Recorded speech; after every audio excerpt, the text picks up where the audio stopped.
Hábitos para ser um cristão forte. Hábitos para ser um cristão forte. A paz do Senhor, meus amados, que bênção estar com vocês nesta segunda aula de discipulado, que tem como tema, esse tema bastante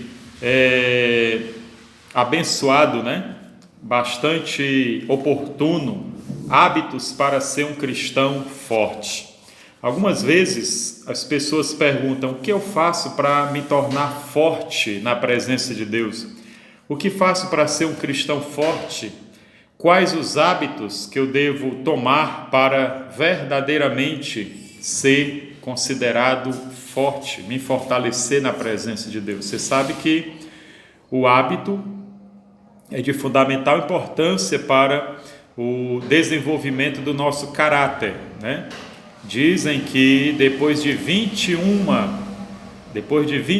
ação igual, aquilo ali já se torna hábito. Depois de 21 dias você fazendo a mesma coisa, aquilo já se torna um hábito. Então nós vamos ver aqui alguns hábitos tão simples, no entanto tão maravilhosos e tão eficientes para sermos um cristão forte. Por que a gente vê cristão fraco? Por que a gente aí, de vez em quando, se depara com cristãos totalmente apáticos, frios? É porque eles não estão desenvolvendo hábitos saudáveis, hábitos espirituais, e esses hábitos nós vamos ver agora, tá bom? Primeiro hábito para ser um cristão forte é ler e meditar na palavra de Deus de dia e de noite. Nós vemos isso no livro de Juízes, capítulo de número 1 e o versículo de número 8. Não deixe de falar as palavras deste livro da lei e de meditar nelas dia e noite, para que você cumpra fielmente tudo o que nele está escrito. Só então os seus caminhos prosperarão e você será bem-sucedido. Salmo de número 1 também. Esse versículo é muito conhecido. Salmo de número 1, a partir do verso 1 também, vai nos falar sobre o hábito de ler e meditar na palavra de Deus de dia e de noite. Como é feliz aquele que não segue o conselho dos ímpios, não imita a conduta dos pecadores, nem se assenta na roda dos zombadores.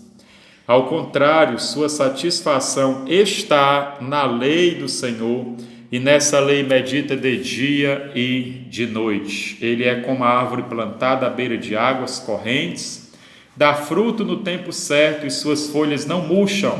Tudo o que ele faz prosperará. Que coisa linda, maravilha de Deus, meus amados. A Bíblia foi inspirada por Deus, a Bíblia é a palavra de Deus, e quando nós lemos a Bíblia, estamos em contato com Deus, estamos nos alimentando do próprio Deus. Nós não vamos fazer aqui a leitura desses versos, mas eu vou mencionar e você vai ler aí em casa, tá certo?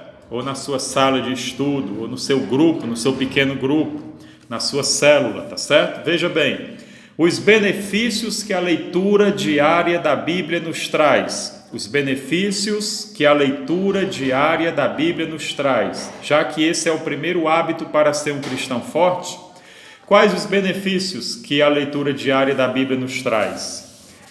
Primeiro benefício está em João capítulo 2, verso 14. 1 João 2, 14. Fortalece-nos em todas as situações. Em todas as situações, a Bíblia Sagrada tem palavras de consolo, tem palavras de conforto, tem palavras de fortalecimento, tem palavras de vitória para as nossas vidas. Segundo, purifica-nos de nossos pecados e falhas. Você vê isso em João capítulo 15, versículo 3, João capítulo 15, versículo de número 3, né? O ramo é limpo para que dê mais fruto ainda, e ele é limpo pela palavra. Quanto mais nós lemos a palavra de Deus, mais nós vamos sendo purificados, porque a palavra é como se fosse uma água regeneradora, purificadora. Terceiro lugar, terceiro benefício que a leitura diária da Bíblia nos traz: ajuda-nos a receber respostas de oração. João capítulo 15, versículo 7. Ajuda-nos a receber resposta de oração, porque lendo a palavra de Deus, nós vamos descobrir qual a vontade de Deus para as nossas vidas. E assim nós vamos orar segundo a vontade de Deus. Quarto lugar, alimenta-nos espiritualmente quando nos alimentamos dela corretamente. 1 Pedro, capítulo 2, versículo 2. Quinto lugar, traz-nos sabedoria pela leitura e meditação. Você vê isso em Salmo de número 119, versículo 98 e 99. Em sexto lugar, dá-nos direção e nos orienta nas nossas decisões. Salmo 119, versículo 105. Esse salmo é muito conhecido, né? 119, versículo 105 diz assim, eu vou ler aqui. A tua palavra é lâmpada que ilumina os meus passos e luz que clareia o meu caminho. Então ela vai clareando, ela vai dando a direção, ela vai nos orientando. E sétimo lugar, sétimo benefício que a leitura diária da Bíblia nos traz: ela nos garante uma vida bem-sucedida. Josué capítulo 1, versículo 8, que foi o texto que nós lemos agora no início, tá certo? Vamos lá?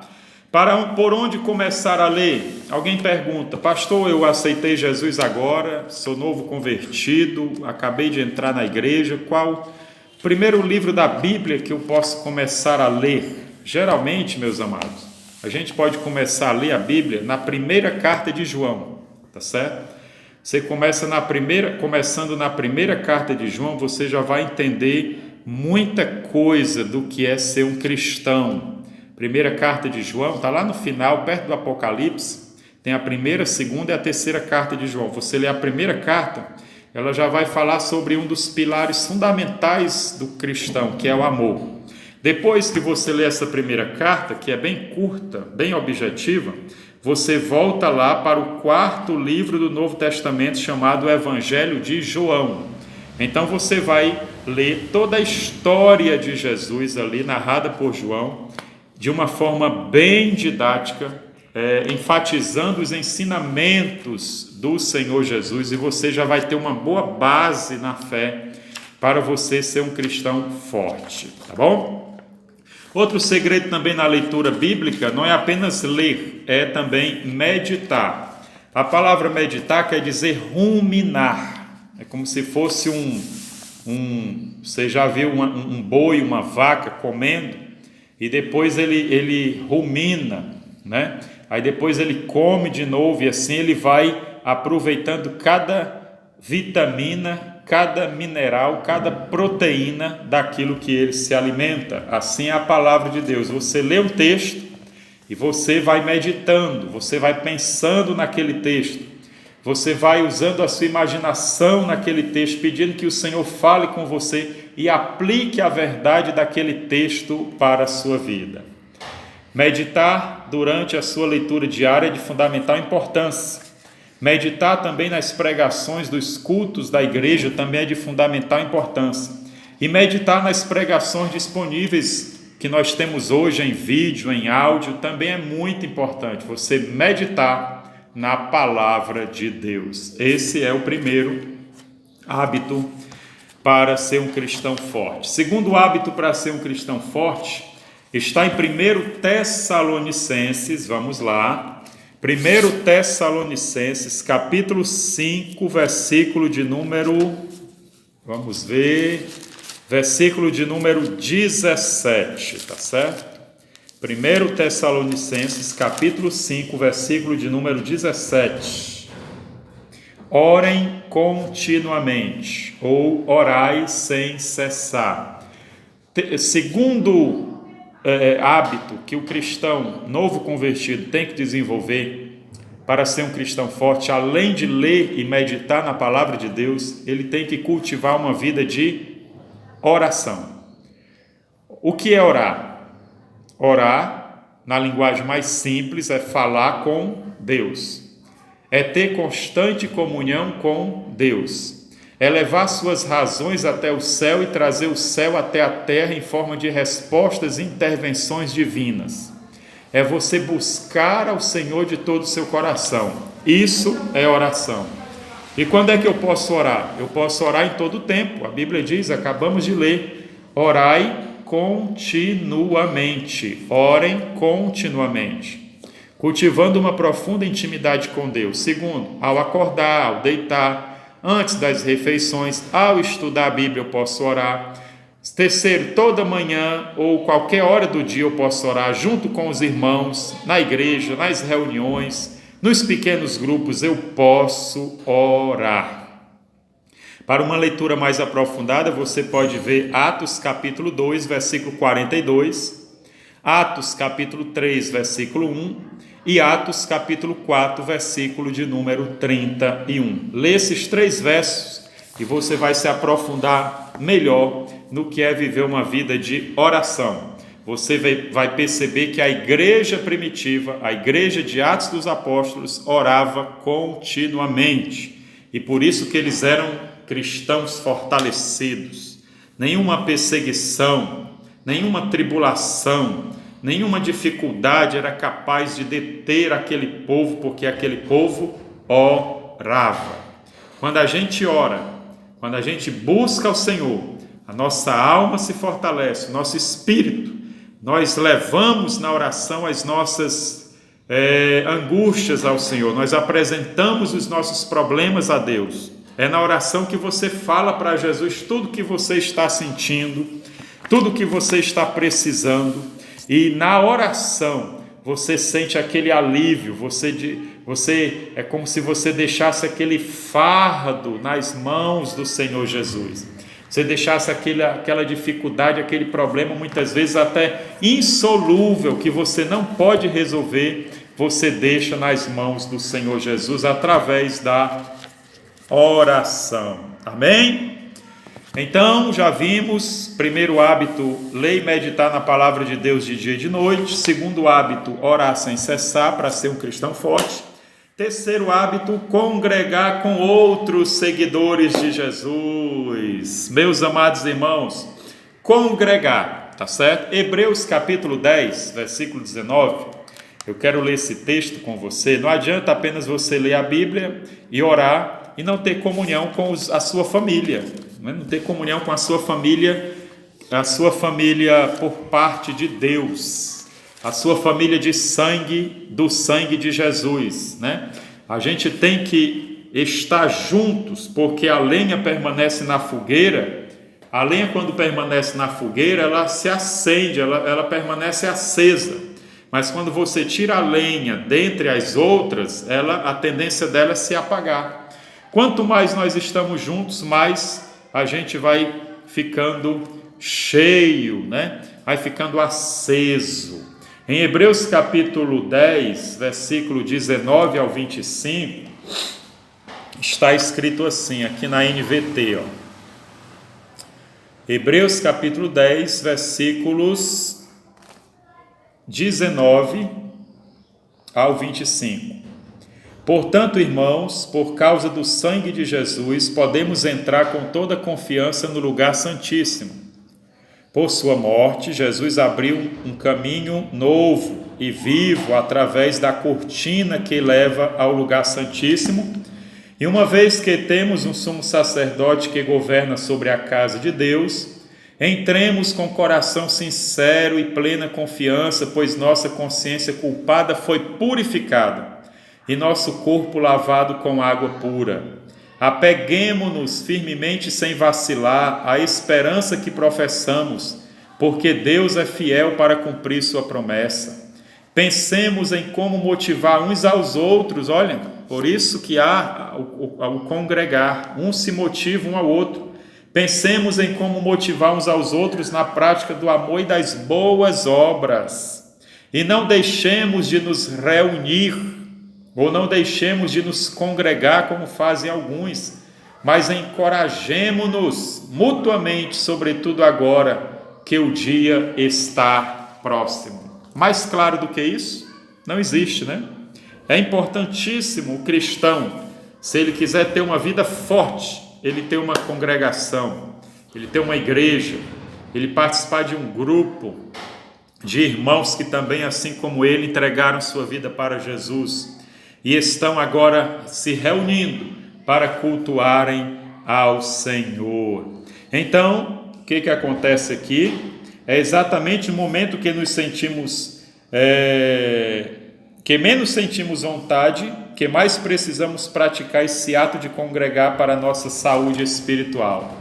Podemos nos reunir na igreja, podemos nos reunir nas reuniões de pequenos grupos, podemos nos reunir nas escolas dominicais, nos círculos de orações, podemos nos reunir nas classes, de estudo bíblico, podemos nos reunir nas células, podemos nos reunir no discipulado pessoal, podemos nos reunir no evangelismo pessoal, nós podemos nos reunir em várias atividades que há numa igreja local e assim, aos poucos, nós vamos nos firmando e nos fortalecendo na fé em Cristo Jesus. Agora, só um lembrete, não existe congregação perfeita, não existe uma igreja local que você diga essa aqui é perfeita. Em toda a igreja há imperfeições, porque as pessoas são imperfeitas, Já que a igreja é formada por pessoas e as pessoas são imperfeitas, aí toda a igreja é imperfeita e você vai encontrar coisas que você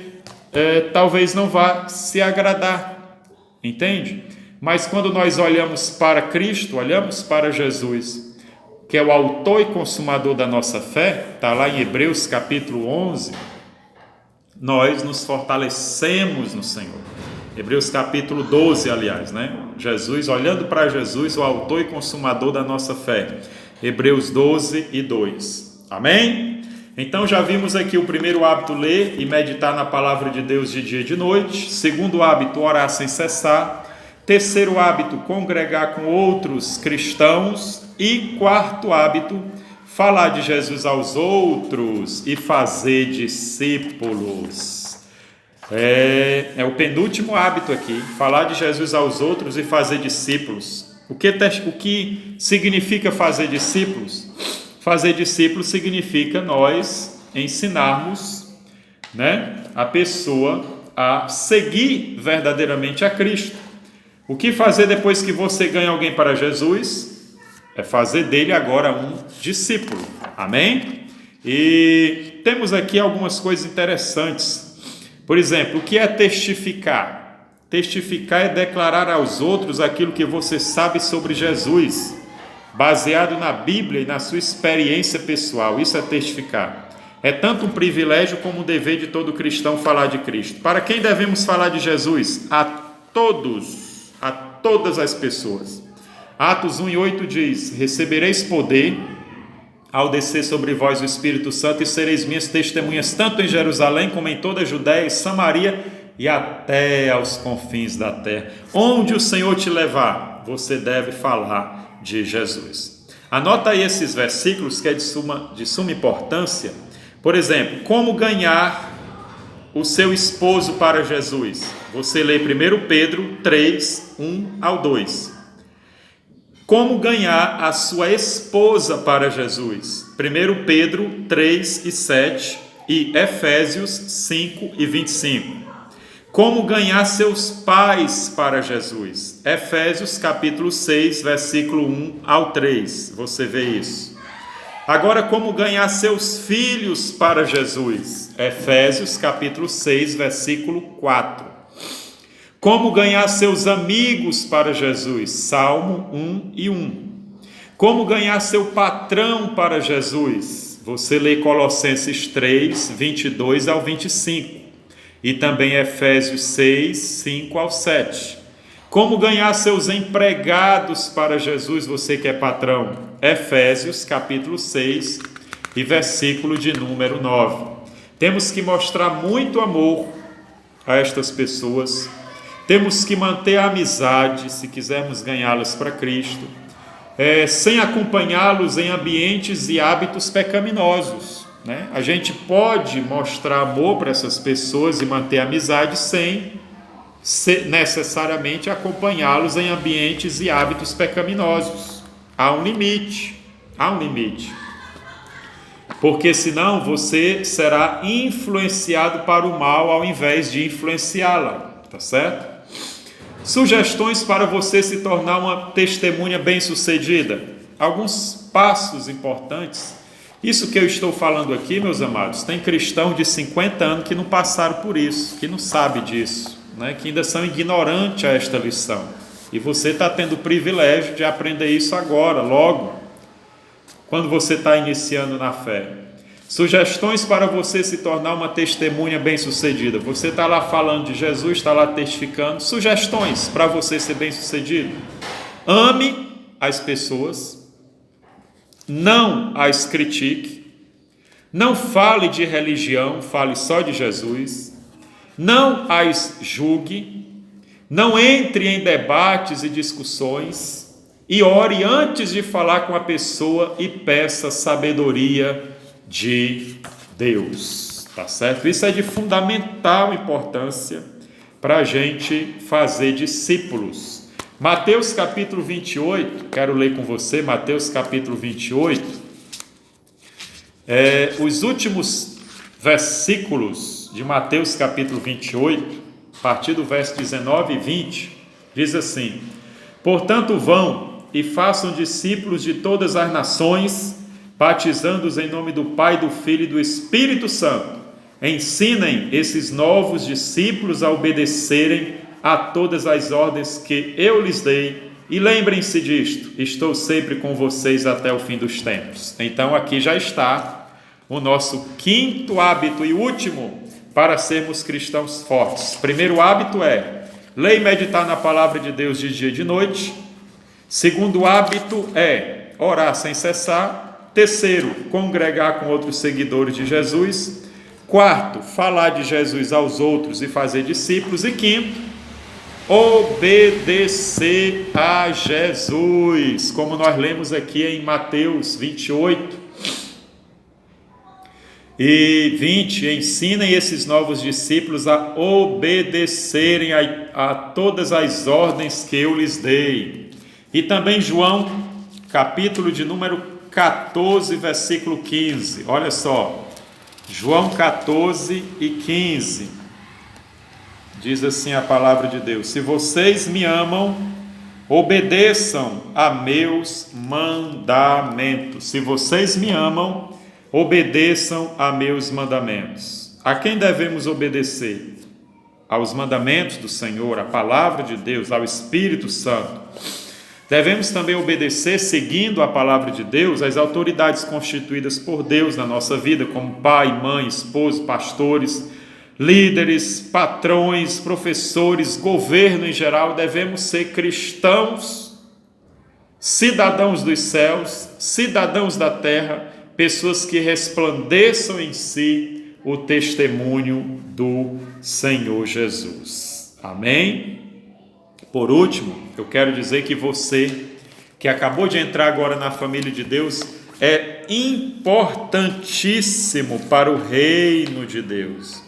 1 Coríntios, capítulo de número 12, olha só, 1 Coríntios, capítulo de número 12, se você ler a partir do versículo de número 12, você vai ver um só corpo com muitas partes, né? Diz aqui no 12, o corpo humano tem muitas partes, mas elas formam um só corpo.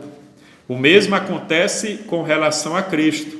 Alguns de nós são judeus, alguns são gentios, alguns são escravos, alguns são livres, mas todos nós fomos batizados em um só corpo pelo único Espírito, e todos recebemos o privilégio de beber do mesmo Espírito. De fato, o corpo não é feito de uma só parte, mas de muitas partes diferentes. Se o pé diz, não sou parte do corpo, por que não sou mão? Acaso por isso deixa de ser parte do corpo?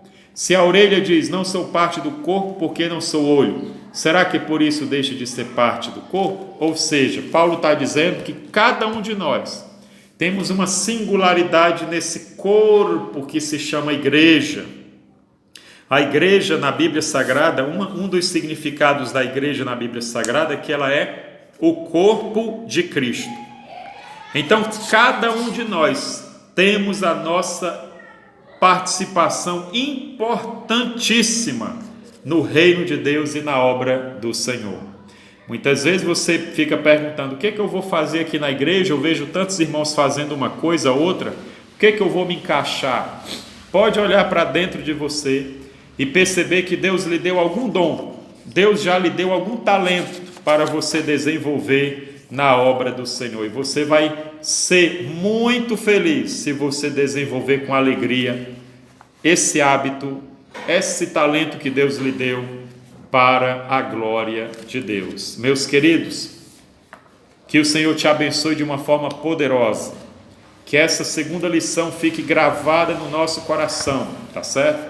Assista esse vídeo, leia os versículos que foram sugeridos. A tarefa para casa hoje é fazer uma leitura do capítulo 4 ao capítulo 6 do Evangelho de João. Amém? Capítulo 4 ao capítulo 6 do Evangelho de João. Se você, a partir do momento que você for lendo, coloque aí, tá certo? Escreva aí no comentário, compartilhe esse vídeo, dê o seu like, se inscreva no canal se você não é inscrito e diga aí, eu acabei de ler, eu acabei de fazer o exercício de casa, João capítulo 4 ao capítulo 6, eu li. E se você puder, diga o que você entendeu, alguma parte importante, né, dessa leitura. Tudo isso faz parte do hábito de ler, de meditar, de aprender com o Senhor Jesus. Depois você ora, agradecendo ao Senhor, né, pela lição que você aprendeu em João 4 e 6. Depois que você orar agradecendo ao Senhor, você pode compartilhar isso que você aprendeu com outras pessoas. Você pode compartilhar com amigos, com vizinhos, com parentes, e fazendo isso você vai estar também testificando. E acima de tudo, você vai obedecer aquilo que Deus te ensinou através dessa leitura. Percebe aí os hábitos, né? Numa leitura simples da palavra de Deus, você pode desenvolver todos esses hábitos que vão te fazer cristão forte, vão te fazer um cristão inabalável. Deus abençoe a todos, queridos, até a próxima lição de número 3. Já quero te adiantar aqui o tema da lição de número 3, que é a certeza de sua salvação. Te vejo lá, fica na bênção e fica na paz do Senhor Jesus.